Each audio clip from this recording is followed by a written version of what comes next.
ವಿದ್ಯಾರ್ಥಿಗಳೇ, ಈ ಹಿಂದೆ ನೀವು ನಾಮಪದಗಳ ವಿವರಣೆಯನ್ನು ಸಂಪೂರ್ಣವಾಗಿ ನೀವು ತಿಳ್ಕೊಂಡಿದ್ದೀರಾ ಅಂತ ಹೇಳಿ ನಾನು ಭಾವಿಸಿದ್ದೇನೆ. ಮತ್ತು ಎಲ್ಲ ವ್ಯೂಸಲ್ಲಿ ನೋಡ್ತಾ ಇದ್ದೀರಾ, ಯಾರು ಸಬ್ಸ್ಕ್ರೈಬ್ ಮಾಡ್ತಾ ಇಲ್ಲ, ದಯವಿಟ್ಟು ಸಬ್ಸ್ಕ್ರೈಬ್ ಮಾಡಿ. ನೀವು ಸಬ್ಸ್ಕ್ರೈಬ್ ಮಾಡೋದ್ರಿಂದ ನನ್ನ ಮುಂದಿನ ವಿಡಿಯೋಗಳನ್ನು ನೋಡಬಹುದು ಮತ್ತು ಹೆಚ್ಚಿನ ಮಾಹಿತಿಯನ್ನು ನೀವು ತಿಳ್ಕೊಳ್ಳಿಕ್ಕೆ ಅನುಕೂಲವಾಗುತ್ತೆ. ದಯವಿಟ್ಟು ಮರಿಬೇಡಿ, ಸಬ್ಸ್ಕ್ರೈಬ್ ಮಾಡಿ ಮತ್ತು ಲೈಕ್ ಮಾಡೋದನ್ನು ಮರಿಬೇಡಿ. ಹಾಗೆಯೇ ನೀವು ಹಿಂದಿನ ತರಗತಿಯಲ್ಲಿ ನಾಮಪದಗಳ ವಿಧಗಳಾದಂತಹ 9 ವಿಧಗಳು, ಅಂದರೆ ವಸ್ತುವಾಚಕ ಆಗಿರ್ಬೋದು, ವಸ್ತುವಾಚಕದಲ್ಲಿರತಕ್ಕಂತಹ 3 ವಿಧಗಳು, ಅಂಕಿತ ನಾಮ, ಅನ್ವರ್ಥ ನಾಮ ಮತ್ತು ಋಣನಾಮಗಳ ಬಗ್ಗೆ ತಿಳ್ಕೊಂಡಿದ್ದೀರಾ. ಅದೇ ರೀತಿಯಾಗಿ ಗುಣವಾಚಕ, ಸಂಖ್ಯಾವಾಚಕ, ಸಂಖ್ಯೆಯವಾಚಕ, ಭಾವನಾಮ, ಪ್ರಕಾರವಾಚಕ, ಪರಿಮಾಣವಾಚಕ, ದಿಗ್ವಾಚಕ, ಸರ್ವನಾಮ, ಸರ್ವನಾಮದಲ್ಲಿರತಕ್ಕಂತಹ 3 ವಿಧಗಳು, ಪುರುಷಾರ್ಥಕ ಸರ್ವನಾಮ, ಪ್ರಶ್ನಾರ್ಥಕ ಸರ್ವನಾಮ, ಇದನ್ನೆಲ್ಲವನ್ನು ನೀವು ತಿಳ್ಕೊಂಡಿದ್ದೀರಾ. ಹಿಂದಿನ ತರಗತಿಯಲ್ಲಿ ಯಾರ್ಯಾರೇ ನಾಮಪದಗಳ ಬಗ್ಗೆ ಡೌಟ್ಸ್ ಇದೆಯೋ ನೀವು ಕಮೆಂಟ್ ಬಾಕ್ಸಲ್ಲಿ ನನಗೆ ವಿಷಯವನ್ನು ತಿಳಿಸ್ಬೋದು. ಹಾಗೆ ಈ ದಿನದಲ್ಲಿ ನಾನು ನಿಮಗೆ ಹೊಸಗನ್ನಡ ಮತ್ತು ಹಳೆಗನ್ನಡ ವಿಭಕ್ತಿ ಪ್ರತ್ಯಯಗಳ ಬಗ್ಗೆ ಮತ್ತು ಅದರ ನಾಮರೂಪದ ಬಗ್ಗೆ ಹೇಳಲು ಬರ್ತಾ ಇದ್ದೀನಿ. ಈ ದಿನದ ಕ್ಲಾಸ್ಗಳು ಅಂದರೆ ಹೊಸಗನ್ನಡ ಮತ್ತು ಹಳೆಗನ್ನಡ ವಿಭಕ್ತಿಯ ಪ್ರತ್ಯಯಗಳು. ವಿದ್ಯಾರ್ಥಿಗಳೇ, ನೀವು ಈಗಾಗಲೇ ನೀವು 5th ಆಗಿರ್ಬೋದು ಅಥವಾ 6th, 7th, 8th, 9th ನೀವು ತಿಳ್ಕೊಂಡಿದ್ದೀರಾ. ಇವತ್ತಿಂದಲೂ ಕೂಡ ಇದೇ ಚಾಪ್ಟರನ್ನು ನಿಮಗೆ ಕೊಟ್ಟಿದ್ದಾರೆ. ಆ ದಿನದಲ್ಲಿ ಶಿಕ್ಷಕರು ನಿಮಗೆ ಹೇಳ್ತಾರೆ ಏನಂತ ಹೇಳ್ಬಿಟ್ಟು, ಈ ಪ್ರಥಮ ಆಗಿರ್ತಕ್ಕಂತಹ ಕಾಲಮ ಆಗಿರ್ಬೋದು, ವಿಭಕ್ತಿ ಆಗಿರ್ಬೋದು, ಅಥವಾ ಹೊಸಗನ್ನಡದ ವಿಭಕ್ತಿ ಪ್ರತ್ಯಯ ಆಗಿರ್ಬೋದು, ಮತ್ತು ನಾಮರೂಪ ಆಗಿರ್ಬೋದು, ಇದಿಷ್ಟು ನೀವು ತಿಳ್ಕೊಂಡಿರ್ತೀರ. ಅಲ್ಲಿ ನೀವು ಯಾವಾಗ 8th ಮತ್ತು 9th ಸ್ಟ್ಯಾಂಡರ್ಡ್ ಮತ್ತು 10th ಸ್ಟ್ಯಾಂಡರ್ಡ್ಗೆ ಬರ್ತೀರೋ ಹಳೆಗನ್ನಡ ಅಂತಕ್ಕಂಥದ್ದು ಇಲ್ಲಿ ಆ್ಯಡ್ ಆಗುತ್ತೆ. ಹಾಗಾಗಿ ನಿಮಗೆ ಹೊಸಗನ್ನಡ ಮತ್ತು ಹಳೆಗನ್ನಡ ವಿಭಕ್ತಿ ಪ್ರತ್ಯಯಗಳು ಮತ್ತು ಅದರಲ್ಲಿ ಇರತಕ್ಕಂತಹ ನಾಮ ಪದದ ರೂಪಗಳನ್ನು ನಾನು ನಿಮಗೆ ಹೇಳ್ತೀನಿ. ಮತ್ತು ನೀವು ಕೊನೆಯವರೆಗೂ ನೋಡಿದ್ರೆ ಇದರಲ್ಲಿ ಯಾವುದು ನಿಮಗೆ SSLCಯಲ್ಲಿ ವೆರಿ ಇಂಪಾರ್ಟೆಂಟ್ ಆಗಿರ್ತಕ್ಕಂತಹ ಕ್ವೆಶನ್ ಅಂತ ಹೇಳಿ ನಿಮಗೆ ಗೊತ್ತಾಗುತ್ತೆ. ನೋಡಿ, ಹಾಗಾದರೆ ಮೊಟ್ಟಮೊದಲನೇದಾಗಿ ವಿಭಕ್ತಿಗಳು. ಯಾವುದಪ್ಪ ವಿಭಕ್ತಿಗಳು ಅಂತ ಹೇಳಿದರೆ ಪ್ರಥಮ, ದ್ವಿತೀಯ, ತೃತೀಯ, ಚತುರ್ಥಿ, ಪಂಚಮಿ, ಷಷ್ಠಿ, ಸಪ್ತಮಿ ಅಂತಕ್ಕಂಥದ್ದು ಏನು, ಇದೊಂದು 7 ರೀತಿಯಾದಂತಹ ವಿಭಕ್ತಿಗಳು. ಮೊದಲೆಲ್ಲ ನಿಮಗೆ ಸಂಬೋಧನ ಅಂತ ಹೇಳಿ ಇತ್ತು, 8ನೇ ವಿಧವಾಗಿರ್ತಕ್ಕಂತಹ ಸಂಬೋಧನ ಅಂತ ಹೇಳಿ ವಿಭಕ್ತಿ ಇತ್ತು. ಇತ್ತೀಚಿನ ದಿನಗಳಲ್ಲಿ ಅದನ್ನು ಕ್ಯಾನ್ಸಲ್ ಮಾಡಿ ನಮಗೆ ಬೋರ್ಡ್ಗೆ ಇಟ್ಟಿದ್ದಾರೆ. ಪ್ರಥಮ, ದ್ವಿತೀಯ, ತೃತೀಯ, ಚತುರ್ಥಿ, ಪಂಚಮಿ, ಷಷ್ಠಿ ಮತ್ತು ಸಪ್ತಮಿ ಅಂತಕ್ಕಂಥದ್ದನ್ನು ಹಾಕಿದ್ದಾರೆ. ಹಾಗಾದರೆ ಪ್ರಥಮ 1, ದ್ವಿತೀಯ 2, ತೃತೀಯ 3, ಚತುರ್ಥಿ 4, ಪಂಚಮಿ 5, ಷಷ್ಠಿ 6, ಸಪ್ತಮಿ ಅಂತಕ್ಕಂಥದ್ದು 7. ಹಾಗಾದರೆ 7 ಇದಕ್ಕೆ 1 ಅನ್ನೋದಕ್ಕೆ ನಾವು ವಿಭಕ್ತಿಯಲ್ಲಿ ಏನಂತ ಹೇಳಿ ಪ್ರಥಮ, ದ್ವಿತೀಯ, ತೃತೀಯ, ಚತುರ್ಥಿ, ಪಂಚಮಿ, ಷಷ್ಠಿ, ಸಪ್ತಮಿ. ಈಗಾಗಲೇ ನೀವೆಲ್ಲ ಬಾಹ್ಯಾಟ್ ಹಾಕಿರ್ತೀರಾ. ನಾನು ಕೂಡ ಹೇಳಿರ್ತಾರೆ ವಿಭಕ್ತಿ ಪ್ರತ್ಯಯವನ್ನು ಬಾಹ್ಯಾಟನ್ನು ಮಾಡಿ ಮತ್ತು ಹೊಸಗನ್ನಡ ಪ್ರತ್ಯಯವನ್ನು ನೋಡಿ ಅಂತ. ಬಟ್ ಅದರ ಜೊತೆಗೆ ಏನನ್ನು ಕಲಿಬೇಕು, ನೀವು ಕಾರಾರ್ಥಗಳನ್ನು ಕಲಿಬೇಕು. ಯಾಕೆ ನಾನು ವಿಭಕ್ತಿ ಪ್ರತ್ಯಯ ಮತ್ತು ಹೊಸಗನ್ನಡ ಹಳೆಗನ್ನಡದ ಪ್ರತ್ಯಯಗಳನ್ನು ಈಗ ತಗೊಂಡಿದ್ದೀನಿ ಅಂದರೆ, ನಿಮಗೆ ಬರ್ತಕ್ಕಂತಹ CBSE ಬೋರ್ಡಲ್ಲಿ ಬರ್ತಕ್ಕಂತಹ 15ನೇ ತಾರೀಕು ಅದಾದಮೇಲೆ ನಿಮಗೆ ಎಕ್ಸಾಮ್ ಸ್ಟಾರ್ಟ್ ಆಗುತ್ತೆ 17ರಿಂದ. ಆವಾಗ ನಿಮಗೆ ಏನಾಗುತ್ತೆ, ಕನ್ನಡ ಎಕ್ಸಾಮ್ ಬರುವಾಗ ಇದು ತುಂಬ ಇಂಪಾರ್ಟೆಂಟ್ ಆಗಿರ್ತಕ್ಕಂತಹ ಟಾಪಿಕ್ ಆಗಿದೆ. ಹಾಗಾಗಿ ನಾನು ನಿಮಗೆಲ್ಲ ಹೇಳ್ತಾ ಇದ್ದೀನಿ. ಹಾಗಾದರೆ ಪ್ರಥಮ ಫಸ್ಟ್ ನಾನು ಇದಕ್ಕೆ ಹೋಗೋಣ. ಹೊಸಗನ್ನಡದ ಪ್ರತ್ಯಯ ಯಾವುದಿದೆ, ಇದು ಒಂದು ವಿಭಕ್ತಿ. ಮಕ್ಕಳ ನೆನಪಿಟ್ಕೊಳ್ಳಿ ಸರಿಯಾಗಿ. ವಿಭಕ್ತಿ ಪ್ರತ್ಯಯಗಳು ಯಾವ್ಯಾವು? ಫಸ್ಟ್ ವಿಭಕ್ತಿ, ಬರೀ ವಿಭಕ್ತಿ ಅಂದರೆ ಪ್ರಥಮ, ದ್ವಿತೀಯ, ತೃತೀಯ, ಚತುರ್ಥಿ ಮತ್ತು ಅದು ಪಂಚಮಿ, ಷಷ್ಠಿ, ಸಪ್ತಮಿ ಅಂತಕ್ಕಂಥದ್ದು ಯಾವುದು, ಇದು ವಿಭಕ್ತಿ ಆಗಿರ್ತಕ್ಕಂಥದ್ದು. ಇದರ ಪ್ರತ್ಯಯಗಳು ಯಾವುದು ಅಂತ ಹೇಳಿದ್ರೆ ಪ್ರಥಮವು ದ್ವಿತೀಯ ಅನ್ನು, ತೃತೀಯನಿಂದ ಚತುರ್ಥಿಗೆ, ಪಂಚಮಿ ದೆಸೆಯಿಂದ ಷಷ್ಠಿ ಆ, ಸಪ್ತಮಿ ಅಲ್ಲಿ.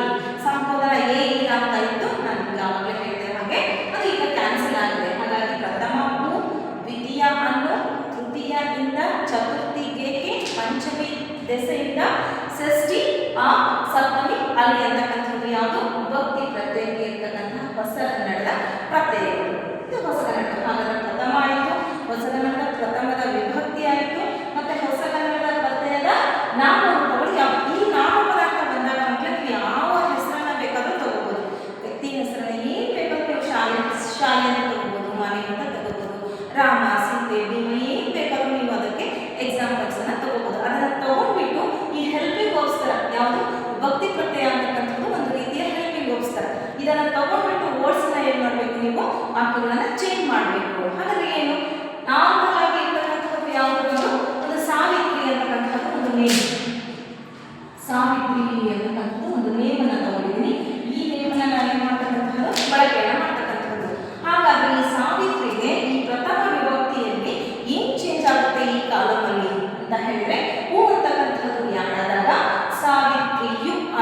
ಫಸ್ಟ್ ನಾವು ಸಾವಿತ್ರಿ ತಗೊಂಡ್ವಿ, ಅದಕ್ಕೆ ಏನನ್ನ ಆ್ಯಡ್ ಮಾಡಿದ್ವಿ ಮಕ್ಕಳೇ, ಹೂ ಅಂತಕ್ಕಂಥದ್ದನ್ನ ಇಲ್ಲಿ ಆ್ಯಡ್ ಮಾಡಿದ್ವಿ. ಹಾಗಾಗಿ ಏನಾಯ್ತು, ಸಾವಿತ್ರಿಯು ಆಯ್ತು. ಹಾಗೆ ಇದೇ ಸಾವಿತ್ರಿಯನ್ನ ಕಂಟಿನ್ಯೂಸ್ ಆಗಿ ನಾವು ತಗೊಂಡಿದ್ದೀವಿ.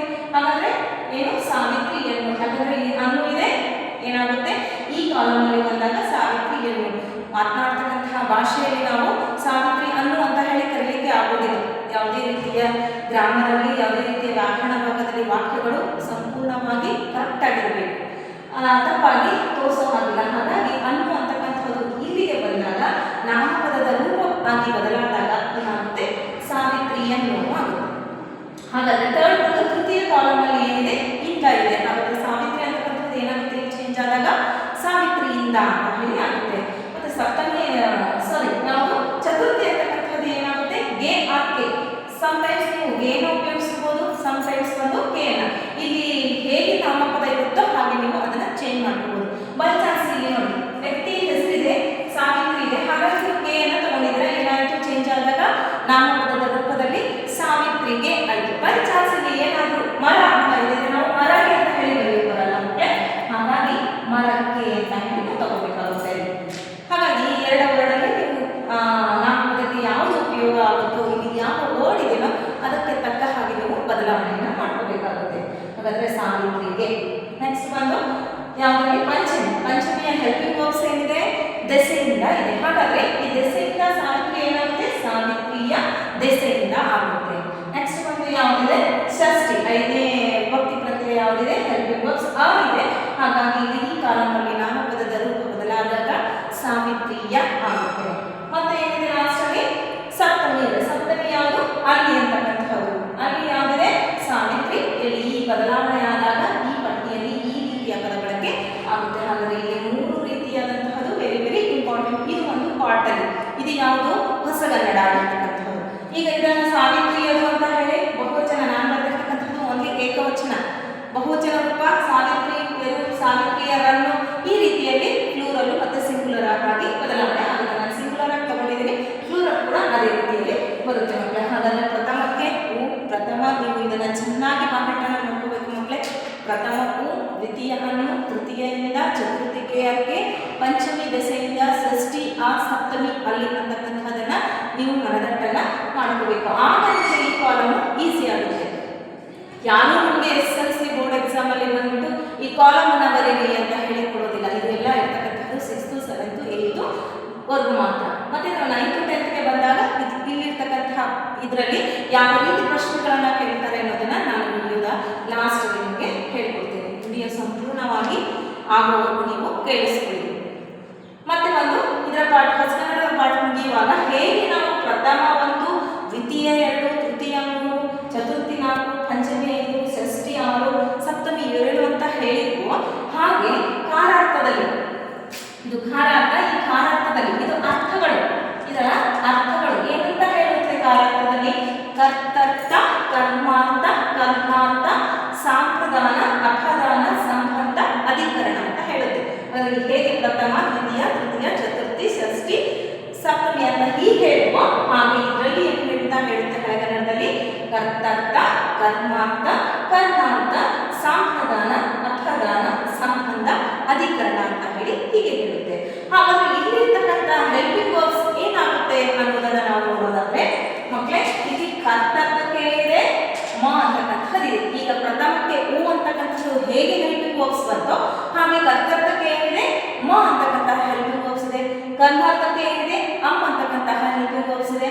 ಕರ್ಣಾರ್ಥಕಕ್ಕೆ ಏನಿದೆ ಇಂ ಆ ಇಂದಂ.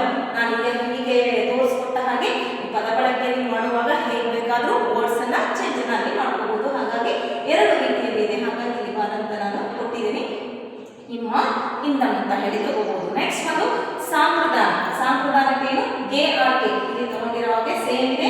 ಇದು ಹಳೆಗನ್ನಡದಲ್ಲೂ ಸೇಮ್ ಇದೆ ನೋಡಿ, ಹೆಲ್ಪಿಂಗ್ ವರ್ಬ್ಸ್ ಹಳೆಗನ್ನಡದಲ್ಲೂ ಸೇಮ್ ಇದೆ, ಮತ್ತೆ ಹೊಸಗನ್ನಡದಲ್ಲೂ ಕೂಡ ಏನಿದೆ ಸೇಮ್ ಇದೆ, ಗೆ ಆರ್ ಕೆ ಅಂತಕ್ಕಂಥದ್ದು. ನೆಕ್ಸ್ಟ್ ಬಂದಿರ್ತಕ್ಕಂಥದ್ದು ಯಾವುದು, ಅಪದಾನ. ಅಪದಾನ ಏನಿದೆ, ಅತ್ತಣಿ. ಇಲ್ಲಿ ಬಂದು ಹೊಸಗನ್ನಡದಲ್ಲಿ ಇದೆ, ಸೇಮ್ ಇದೆ, ಹಳೆಗನ್ನಡದಲ್ಲಿ ಅತ್ತಣಿ. ಹಾಗಾದ್ರೆ ಸಂಬಂಧಕ್ಕೆ ಏನಿದೆ ಆ ಅಂತಕ್ಕಂಥ ಹೆಲ್ಪಿಂಗ್ ವರ್ಬ್ಸ್ ಇದೆ ನೋಡಿ. ಹೊಸಗನ್ನಡದಲ್ಲೂ ಆ ಇದೆ, ಹಳೆಗನ್ನಡದಲ್ಲೂ ಕೂಡ ಆ ಇದೆ ಒಂದೊಂದು. ಮತ್ತೆ ಸಂಬಂಧ ಯಾವುದು, ಷಷ್ಠಿ ಅಂತಕ್ಕಂಥದ್ದು ಆ ಅಂತಕ್ಕಂಥದ್ದಿದೆ. ಮತ್ತೆ ಇಲ್ಲಿ ಯಾವುದು, ಚತುರ್ಥಿ ಅಂತಕ್ಕಂಥದ್ದು ಗೇಕೆ ಅಂತ ಇದೆ. ಇವೆರಡೂ ಕೂಡ ಹಳೆಗನ್ನಡದಲ್ಲೂ ಸೇಮ್ ಇದೆ, ಹೊಸ ಕನ್ನಡದಲ್ಲೂ ಕೂಡ ಒಂದೇ ತರಹ ಆಗಿದೆ. ನೆಕ್ಸ್ಟ್ ಲಾಸ್ಟ್ ಬಂದು ಅಧಿಕರಣ. ಅಧಿಕರಣ ಅಂದ್ರೆ ಅಲ್ಲಿ ಸಪ್ತಮಿಗೆ ಅಲ್ಲಿ ಅಂತ ಇದ್ರೆ ಇಲ್ಲಿ ಅಧಿಕರಣಕ್ಕೆ ಓಲ್ಡ್ ಅಂತ ಇದೆ. ಇದು ಹಳೆಗನ್ನಡದಲ್ಲಿ ಇರ್ತಕ್ಕಂಥದ್ದು. ಹಾಗಾದ್ರೆ ಇಲ್ಲಿ ಹೇಗೆ ನಾವು ಸಾವಿತ್ರಿಯನ್ನ ತಗೊಂಡಿದ್ದೀವೋ, ಹಳೆಗನ್ನಡಕ್ಕೆ ಒಂದು ವರ್ಡ್ ಅನ್ನ ಒಂದು ನಾಮಪದವನ್ನ ತಗೊಂಡು, ಹಾಗೇನೆ ವರ್ಡ್ಸ್ ಅನ್ನ ಚೇಂಜ್ ಮಾಡಲಿಕ್ಕೆ ಇಲ್ಲೂ ಕೂಡ ನಾನು ಸಾವಿತ್ರಿಯನ್ನು ಬಳಸಿದ್ದೇನೆ ನೋಡಿ. ಹಾಗಾದ್ರೆ ಪ್ರಥಮದಲ್ಲಿ ಕರ್ತರ್ತಮ ಏನಾಗುತ್ತೆ, ಮ ಅಂತಕ್ಕಂಥದ್ದು ಚೇಂಜ್ ಆದಾಗ ಸಾವಿತ್ರಿಯಂ ಆಗುತ್ತೆ. ಅಂತ ಕರ್ಮಾರ್ಥ ಅಂತ ಬಂದಾಗ ಸಾವಿತ್ರಿಯಂ ಅಂತ ಆಗುತ್ತೆ. ಕರ್ಣಾರ್ಥ ಇಂದಂ ಅಂತ ಬಂದಾಗ ಸಾವಿತ್ರಿ ಇಂ ಆಗುತ್ತೆ. ಮತ್ತೆ ಸಾಂತ್ರದಾನ ಗೆ ಬಂದಾಗ ಸಾವಿತ್ರಿಗೆ ಆಗುತ್ತೆ. ಮತ್ತೆ ಅಕ್ಕದಾನ ಅತ್ತಣಿ ಅಂತ ಬಂದಾಗ ಸಾವಿತ್ರಿ ಎತ್ತಣಿ ಅಂತ ಹೇಳಿ ಚೇಂಜ್ ಆಗುತ್ತೆ. ಮತ್ತೆ ಸಂಬಂಧ ಅಂತ ಹೇಳಿ ಬಂದಾಗ ಸಾವಿತ್ರಿಯಂ ಅಂತ ಹೇಳಿ ಬರುತ್ತೆ. ಅಧಿಕರಣ ಒಳ್ ಅಂತ ಹೇಳಿ ಬಂದಾಗ ಸಾವಿತ್ರಿ ಲೋಡ್ ಅಂತ ಹೇಳಿ ಬರುತ್ತೆ. ಇದಿಷ್ಟನ್ನ ನೀವು ಚೆನ್ನಾಗಿ ಮಹಟನ್ನ ಹಾಕಬೇಕು ಮಕ್ಕಳೇ. ಹೇಗೆ ನೀವು ಪ್ರಥಮವು ದ್ವಿತೀಯ ಅನ್ನು ತೃತೀಯದಿಂದ ಮತ್ತೆ ಚತುರ್ಥಿ ಗೇಕೆ ಪಂಚಮಿ ದಶೆಯಿಂದ ಷಷ್ಠಿ ಸಪ್ತಮಿ ಅಲ್ಲಿ ಅಂತಕ್ಕಂಥದ್ದನ್ನ ಹೊಸಗನ್ನಡದಲ್ಲಿ ತಗೊಂಡ್ರು. ಹಾಗೆಯೇ ಕರ್ತರ್ಥ ಕರ್ಮಾರ್ಥ ಕರ್ಣಾರ್ಥ ಸಾಂಪ್ರದಾನ ಅಪದಾನ ಸಂಬಂಧ ಅಧಿಕರಣ ಅಂತಕ್ಕಂಥದ್ದು ಯಾವುದೇ ಕಾರಕಾರ್ಥದಲ್ಲಿ ನೀವು ತಗೋಬೇಕು. ಅದೇ ರೀತಿಯಲ್ಲಿ ಏನು ಕರ್ತರ್ಥಕ್ಕೆ ಕರ್ಮಾರ್ಥಕ್ಕೆ ಕರ್ನಾಟಕಕ್ಕೆ ಇಂದ ಸಾಂಪ್ರದಾನಕ್ಕೆ ಗೆ ಆಕೆ ಅಪದಾನಕ್ಕೆ ಅತ್ತಣಿ ಸಂಬಂಧಕ್ಕೆ ಮತ್ತೆ ಅಧಿಕರಣಕ್ಕೆ ಓಲ್ಡ್ ಅಂತಕ್ಕಂಥದ್ದನ್ನ ನೀವು ಚೆನ್ನಾಗಿ ತಿಳ್ಕೊಂಡಿರ್ಬೇಕು. ಯಾಕಂದ್ರೆ ಇದರಲ್ಲಿ ಎಲ್ಲವನ್ನ ಸೇರಿ ಒಂದು ಕ್ವೆಶ್ಚನ್ ಅನ್ನ ಬರುತ್ತೆ ನಿಮಗೆ 10th ಎಕ್ಸಾಮ್ ಅಲ್ಲಿ. ನಾನು ಹೇಳ್ತಕ್ಕಂಥದ್ದು ಎಲ್ಲ ಗ್ರಾಮರ್ ಪಾರ್ಟ್ MCQ ಪಾರ್ಟ್ ಮಾತ್ರ ನಿಮಗೆ ಹೇಳ್ಕೊಡ್ತಾ ಇದ್ದೀನಿ, ಯಾವ ರೀತಿ ಬರುತ್ತೆ ಅದರಲ್ಲಿ ಅಂತ ಹೇಳಿ ಹೇಳ್ತಕ್ಕಂಥದ್ದು. ಹಾಗಾದ್ರೆ ಎಲ್ಲವೂ ಅರ್ಥ ಆಗಿದೆ ಹೇಳ್ಕೊಂಡಿದ್ದೀನಿ ಮಕ್ಕಳೇ. ಇದನ್ನು ಚೆನ್ನಾಗಿ ನೀವು ತರೋಲಿ ಬಾಹ್ಯ ಹಾಕೊಂಡಿರ್ಬೇಕು. ಮುಂಚೆ ಅರ್ಥ ಆಗ್ಬೇಕಂದ್ರೆ ಯಾವ ಇದಕ್ಕೆ ವಿಭಕ್ತಿಗೆ ಯಾವ ಕಾರಾರ್ಥಗಳು ಅಥವಾ ಯಾವ ವಿಭಕ್ತಿ ಪ್ರತ್ಯಯಗಳು ಹೆಲ್ಪಿಂಗ್ ವರ್ಬ್ಸ್ ಬರುತ್ತೆ ಅನ್ನೋದು, ಈ 7 ಕಾಲಮ್ ಅಲ್ಲಿ ಯಾವ್ಯಾವ ಬರುತ್ತೆ ಅನ್ನೋದು ಹೇಳಿ ನಿಮಗೆ ಗೊತ್ತಿರಬೇಕು. ಇಷ್ಟು ನಿಮಗೆ ಅರ್ಥ ಆಗಿದೆ ಅಂತ ಹೇಳಿ ತಿಳ್ಕೊಳ್ತೀನಿ. ದಯವಿಟ್ಟು ನನ್ನ ಚಾನಲ್ಗೆ ನೀವು ಸಬ್ಸ್ಕ್ರೈಬ್ ಆಗಿ ಲೈಕ್ ಮಾಡಿ. ಮತ್ತೆ ನಿಮಗೆ ಏನು ಅಂತ ಹೇಳಿ ಈಗ ಬರೆದು ತೋರಿಸ್ತೀನಿ. ನಾನು ಕ್ವೆಶ್ಚನ್ ಪೇಪರ್ ಇದೆ ನನ್ನ ಹತ್ರ. ಆ ಕ್ವೆಶ್ಚನ್ ಪೇಪರ್ ಬೇಸಲ್ಲಿ ಯಾವ ರೀತಿ ನಿಮಗೆ ಕ್ವೆಶ್ಚನ್ ಬರುತ್ತೆ, ಇದ್ರ ಒಳಗಡೆ ಯಾವ ರೀತಿ ನಿಮಗೆ ಕ್ವೆಶ್ಚನ್ ಬರುತ್ತೆ ಅಂತ ಹೇಳಿ ನಾನೀಗ ಹೇಳ್ತೇನೆ.